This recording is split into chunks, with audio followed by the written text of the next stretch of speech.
Assalamualaikum warahmatullahi wabarakatuh. Perkenalkan nama saya Fauzadi Narsianto dengan NIM Dicerai 09. Kali ini saya akan menjelaskan instalasi MATLAB dan dasar Simulink.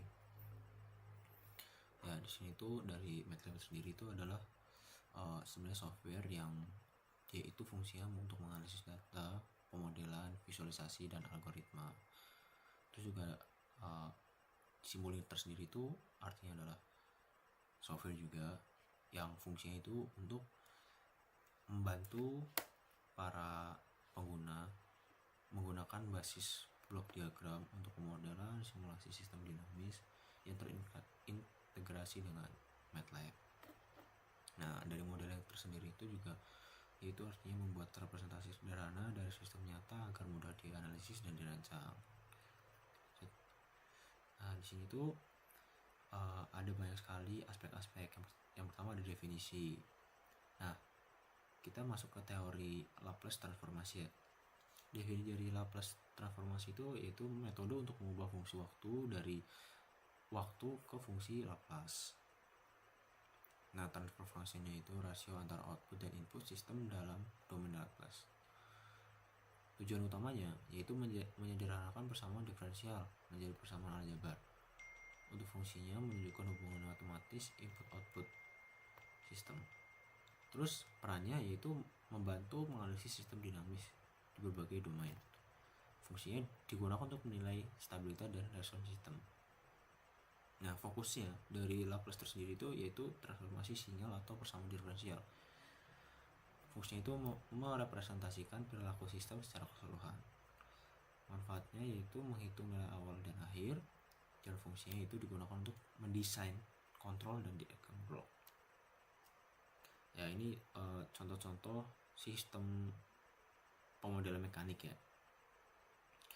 Jadi di sini tuh pemodelan itu gaya dihubungkan dengan elemen mekanik massa yaitu inersia. Habis itu ada gas juga dan itu ada peredam. Nah, ini untuk memodelan sistem elektrik. Contoh rangkaiannya adalah rangkaian RC, rangkaian RL, dan RLC. Variabel utamanya ya tentu saja tegangan dan arus. Terus ada juga pemodelan sistem hidrolik. Hidrolik berarti dia itu menggunakan cairan. Yang pasti di situ ada variabel utamanya tekanan, aliran, atau volume. Aliran tersebut itu maksudnya aliran dari liquid tersebut. Liquid berarti cairan. Nah, di sini tuh ada keterangan-keterangan blok.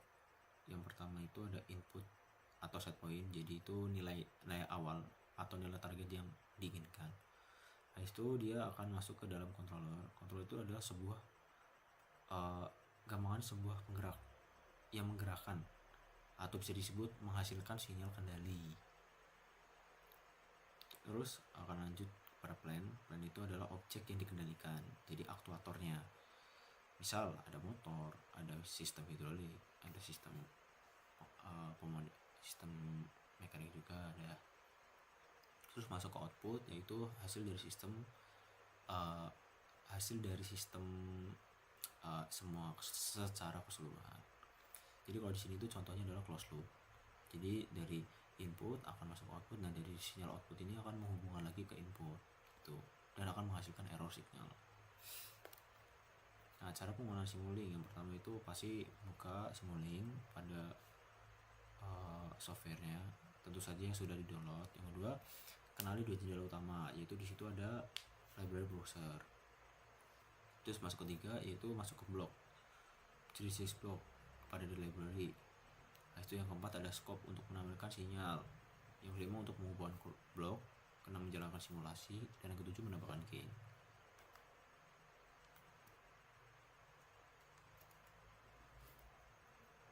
Oke, ternyata segitu saja presentasi dari saya. Sekian, wassalamualaikum warahmatullahi wabarakatuh. Oke, kita masuk cara dasar-dasar dari Simulink. Kita bisa langsung buka tadi Simulink di atas, langsung kita create blank modelnya seperti ini.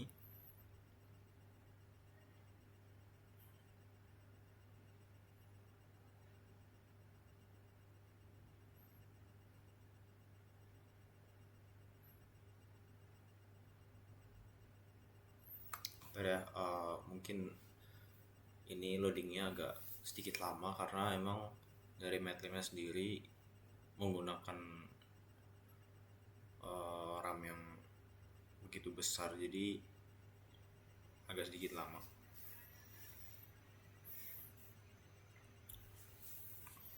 Nah, jika sudah, di sini dasar-dasar dari MATLAB sendiri, kita bisa mencari blok-bloknya dengan cara yang pertama itu menekan left click mouse 2 kali seperti ini, dan kita bisa mencari blok yang kita inginkan, atau kita bisa menggunakan library browser.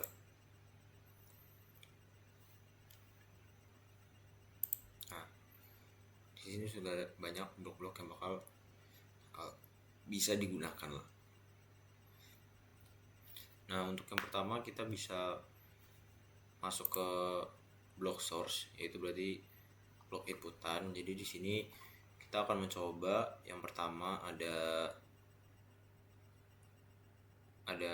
pulse generator, itu bisa sebagai PWM. Nah, seperti itu. Terus kita bisa menggunakan random number juga. Terus di sini kita akan coba rem. Lalu ada repeating sama gelombang sinus. Dan kita juga coba stepnya juga. Lalu di sini kita akan cari namanya,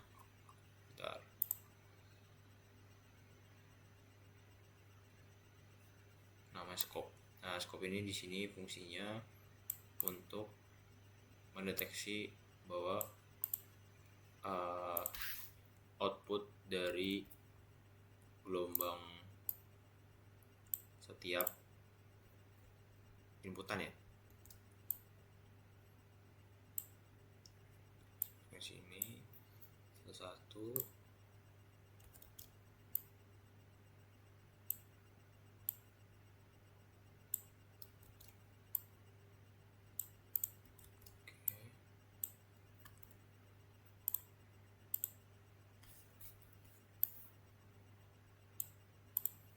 Seperti ini. Jadi untuk rem sendiri kita bisa setting di sini. Ada slope, ada starting time, ada initial output. Coba kita secara general dulu. Coba kita tekan run. Nah, setelah tekan run, dia akan bisa mengeluarkan di scope sini.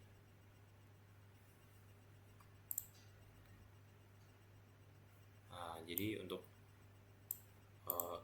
diagram dari rem sendiri itu seperti ini ya. Ya, dari 0 maju ke 10 selama 10 detik. Untuk random numbernya kita bisa lihat. Nah, jadi dia random number kita bisa lihat di scope ini, hasilnya seperti ini. Terus untuk pulse generator atau bisa disebut PWM, coba lihat. Mungkin kita bisa setting dulu. Jika bikin jadinya 5 sama PWM-nya 3.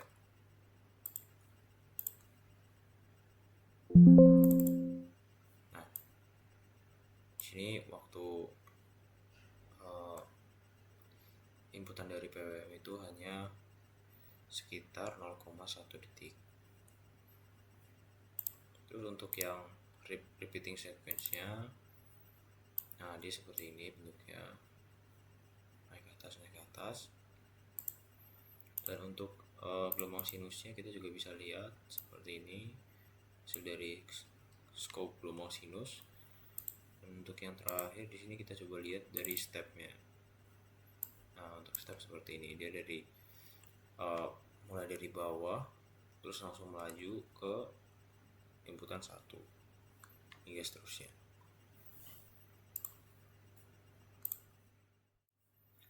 Nah, untuk selanjutnya kita bisa masuk ke bagian sync. Kita akan membahas bagian sync. Jadi untuk yang pertama kita masukkan dulu source-nya. Di sini kita coba masukkan source-nya berupa step. Ya. Terus kita berikan trans function di sini. Lalu untuk memberikan sedikit delay agar tidak ini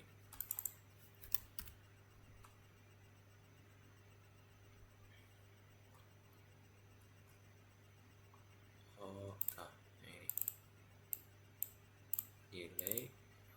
Lalu kita bisa berikan mux itu sebagai jalur ini aja sih, paralel. Lalu kita bisa tarik ke sini.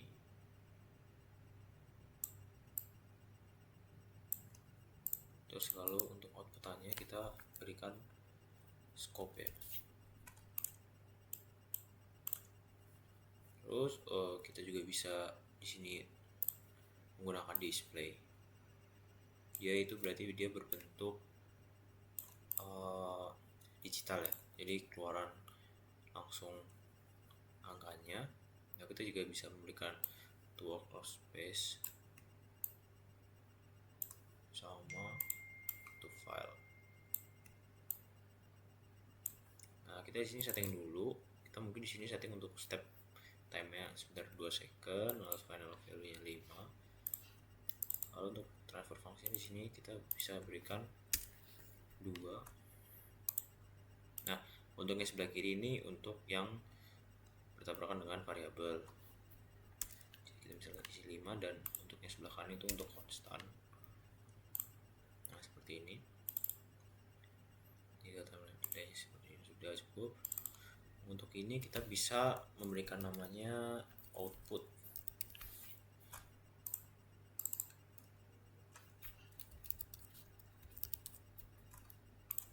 Oke, coba kita langsung start saja. Nah,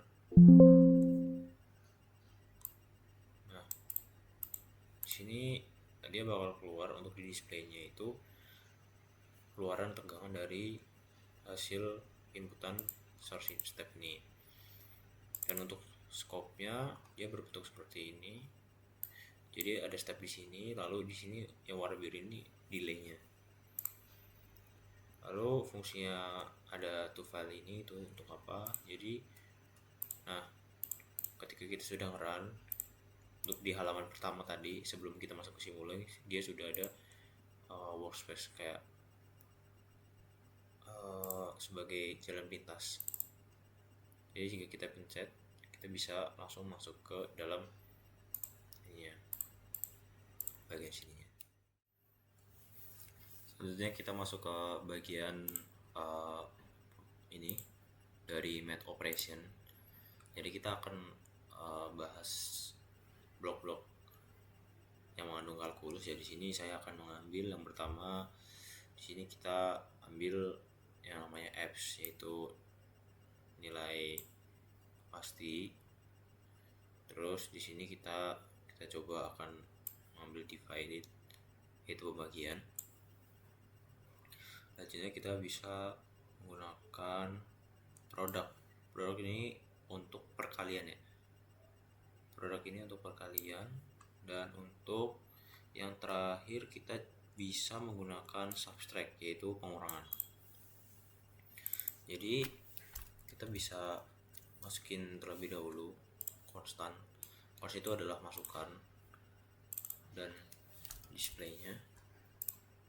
Jadi secara rumus nilai 1 di nilai, masukkan nilai di Fs itu akan menghasilkan nilai 1. Nah, seperti ini. Dan juga ketika kita memasukkan min 1, karena dia Fs, dia pasti akan menjadi positif. Kita coba run ya. Nah, di sini juga akan menghasilkan 1. Lanjut untuk yang kedua, yaitu perkalian. Jadi kita coba mengalihkan angka 4 dikalikan dengan 5 harusnya hasilnya 20 ya. Nah, di sini sudah 20. Untuk selanjutnya kita coba bisa gunakan ini ya. Gunakan pengurangan. Coba kita mengurangi nilai 10 dikurangi dengan 4 hasilnya 6. Coba kita 10 dikurangi minus 4 hasilnya adalah 14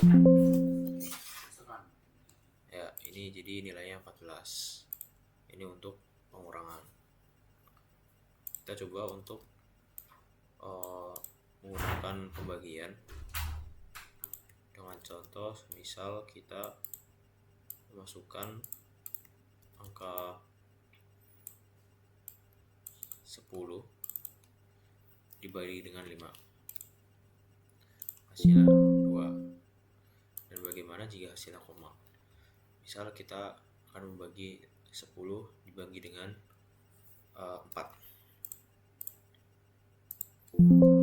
Nah, dan dia bakal keluar nilai 2,5. Kita coba untuk yang terakhir, kita akan menggunakan di sini tuh logic and byte operation. Jadi gimana saat jika. Nah, di sini kita akan coba menggunakan yang pertama itu compare to constant. Oke, di sini tuh compare to 0 sama kita bisa menggunakan relational operator. Oke, jadi kita masukkan konstannya terlebih dahulu.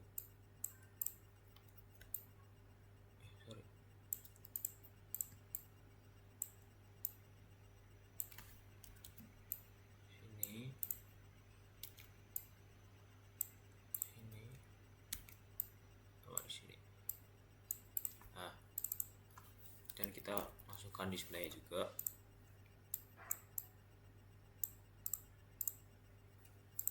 Dan di sini kita juga masukkan display untuk yang di sini dan terakhir untuk di sini. Nah, jadi untuk yang pertama itu dia bakal mengeluarkan inputan dari konstan ini jika nilai itu kurang dari sama dengan 3. Jadi coba kita masukkan inputan 2. Jadi harusnya di display dia bakal mengeluarkan angka 2. Angka 1. Karena di sini tuh hanya bilangan biner ya. Jadi antara 1 dan 0. Dan bagaimana jika